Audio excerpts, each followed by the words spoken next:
Hi everybody, welcome to the March Flowers by Catherine Flower Club.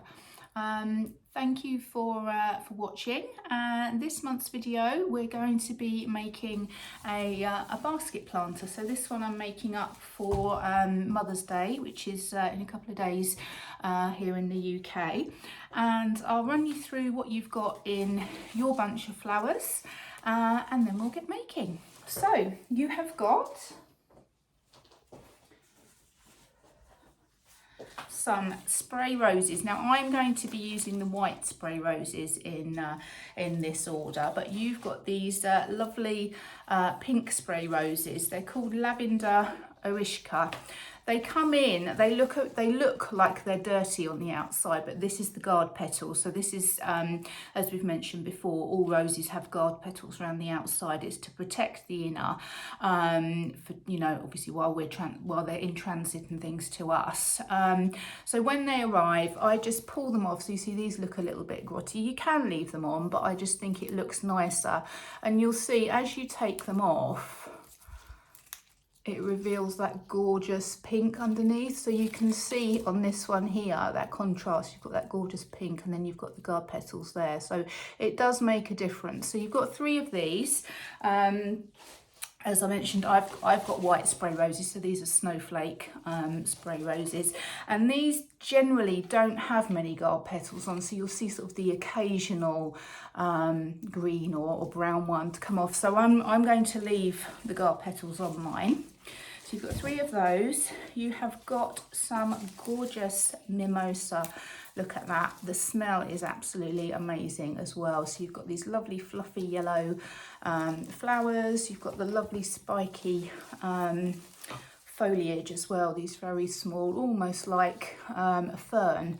And they come sort of multi-stem, so if you are doing an arrangement like me with a basket, you can cut them so sort of on one stem here you've really got 3 usable pieces. Obviously if you're putting them in a vase or something like that, you may want to keep them as they are, just give them a nice 45-degree cut at the bottom. You've also got some eucalyptus. Now this is a different sort of eucalyptus than we normally see. So usually you see everywhere the sort of the rounded leaf cinerea eucalyptus. This is actually called Victoria with a K, and you get these lovely long pointy leaves, and but this still got this gorgeous sort of grey-green colour.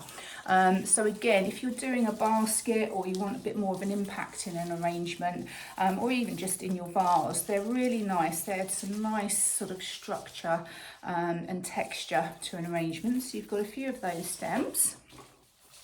You've also got some of the beautiful, pretty Astrantia here. So I love these. They're just so lovely and delicate. They just add some real nice movement within an arrangement, and they last really well too. And we've got some asters. So these are called white Paquita, and you've got lots and lots of these sort of lovely small white flowers that will come open. And again, if you are doing a container, you've got these side shoots that are the perfect size to dot through an arrangement like this, or again you can just leave them nice and long if you're popping them in a vase. Okay, and then we've also got some ruscus, so a lovely green glossy foliage. The ruscus lasts absolutely ages, so looks really, you know, looks good. Anything really against it, it really sets it off. So that's your bunch for this month. As I say, I'm going to arrange mine as a basket arrangement this month. So we've got these lovely lined wicker baskets, lined in the middle, so you can use them afterwards in the garden. You could pop them up with spring bulbs, you could put some bedding in there, you could put lavender in there, that's really lovely. Maybe pop it on a garden table. And I've just put a couple of Oasis, biodegradable Oasis blocks in there, flower foam blocks. You really just need 1 block cut in half, and just pop it on top of each other. Soak the Oasis in water and flower food.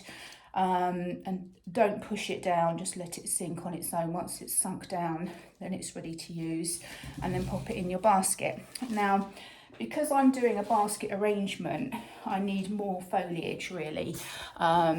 So I'm using, or I have used in my basket here, is Cocculus. So we've had these before, or you've had these before in your bunches. It's a really nice foliage to use because you have got that lovely glossy green leaf, which sets off, you know, anything really that you pop against it, really pops.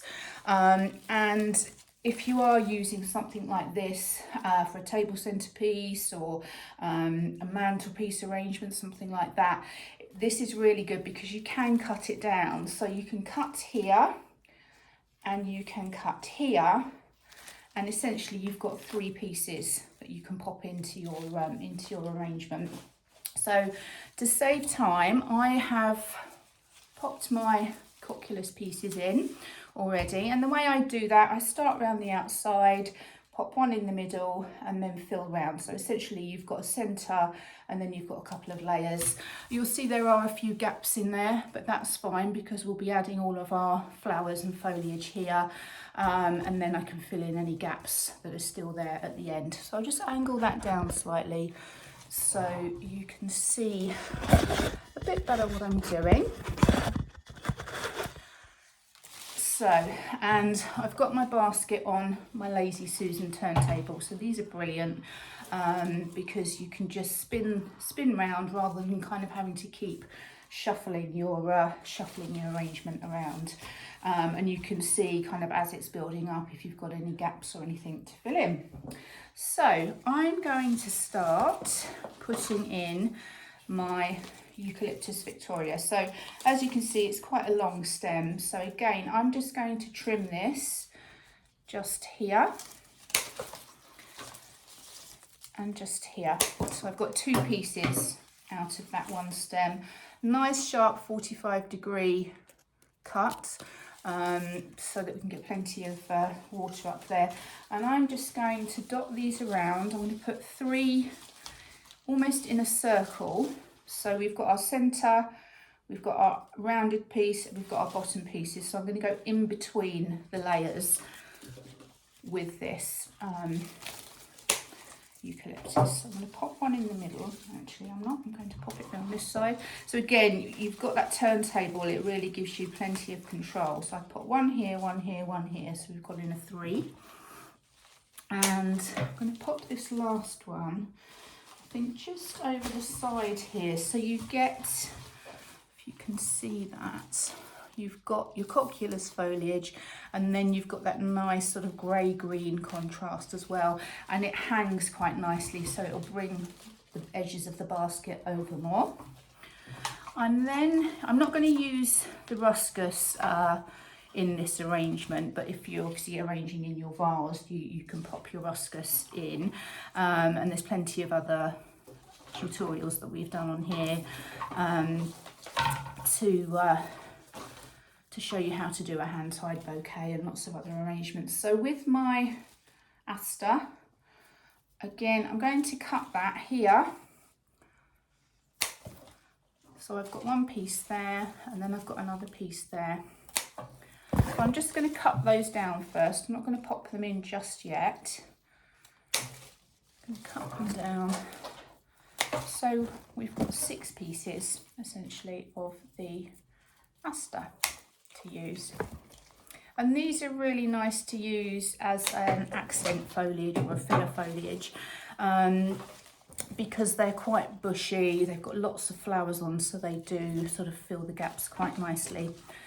So that's those prepared.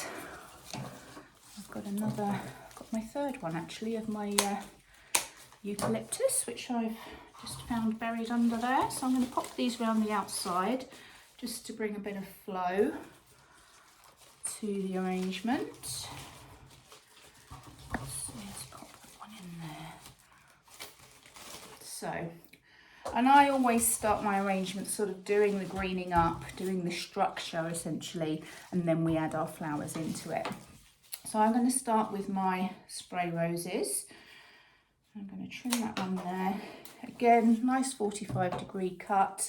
If you're putting them into a vase, obviously strip any leaves that are going to fall below the waterline. And again, I'm coming in here at an angle, at a diagonal, because if you imagine this is going to be sat on a table or a fireplace, somewhere like that, so you don't want everything sticking up in the air because you're not necessarily going to be viewing it from the top. So if you come in at an angle,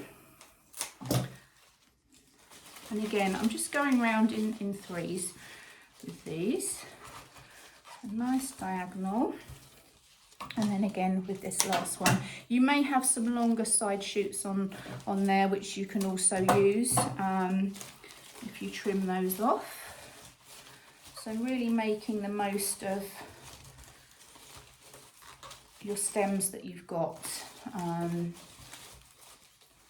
So there we go. So that's now dotted through our arrangement.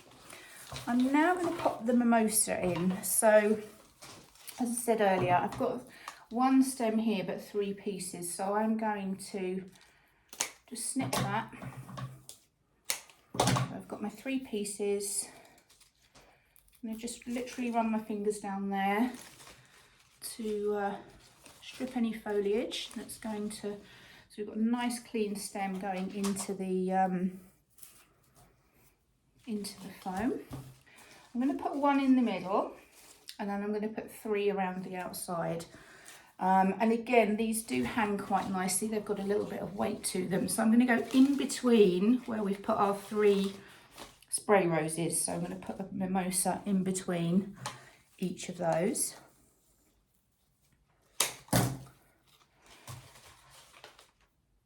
And just sort of work with that natural bend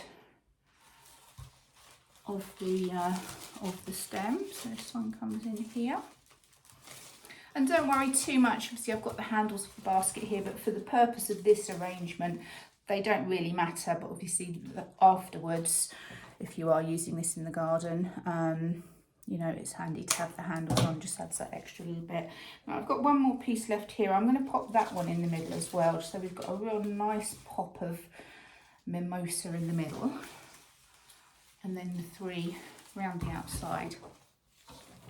I'm now going to come in with the Astrantias. Just adds a little bit of colour and a little bit of delicate feel to it. So I'm bringing these in above where I've put my 3 mimosas around the bottom. So the next one comes in here. And again, just being aware of the angle that you're popping your flowers in at, so that you get that nice feel. And you see there's a nice flow, nice contrast with the yellow and with the white and with the foliage. And what you'll find with your Astrantias is you tend to have your big cluster at the top and then one that kind of shoots out halfway down the stem. So cut your big cluster off here, and then you have still got one there as well. So I'm all for making the most out of the stem. So we've got our 3 around the outside, and then I'm going to pop these 3 single ones in the middle with our mimosa. So we've got some uniformity within the arrangement, but it's not too compact, not too sort of traditional and rounded, because we've got the foliage, we've got that flow, so you've got that sort of natural look still coming through. Then we've got our asters. Forgot what they were called then. I'm going to pop my asters in, firstly around the outside next to my white spray roses. So again, spin that round, and I'm doing mine slightly to the right of my white spray roses. Again, at an angle. And then that one in here, and then one in middle. So again, sort of very, this is quite a simple arrangement to do. You're kind of working in threes, you're working in layers, and you've got your center point as well. And then I've got a couple of bits left over, so I'm just going to dot them through. So almost level where we've put our astrantias. So you've got one here, and I'm popping one in here.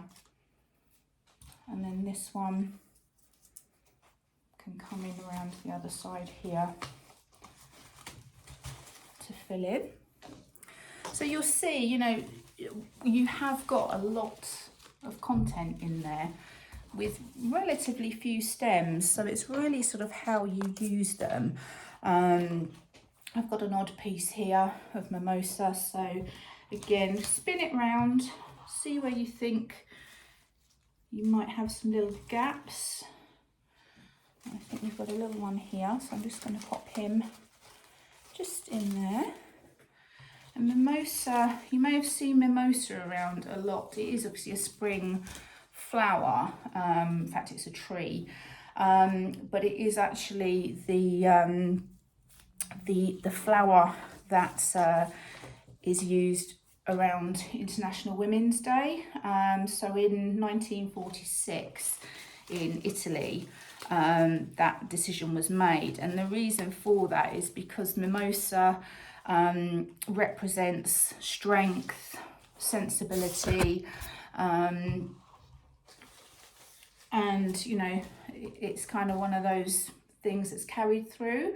Mimosa is also named after the drink, the cocktail, so Prosecco and orange juice, I think it is, although to me that makes orange, not yellow, but there you go. But that's what the mimosa cocktail is named after as well. So there we go. There we have our basket arrangement. So our lucky mummy local to me is going to be receiving this for Mother's Day. So hopefully be a nice surprise for her. I'm probably going to put a few more astrantia through just to add a bit more pink to it.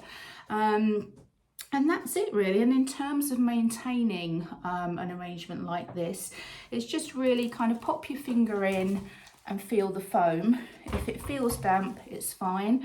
If it feels a little bit dry, then just tip some water in down the side, so the water goes down to the bottom and the foam will soak it up again.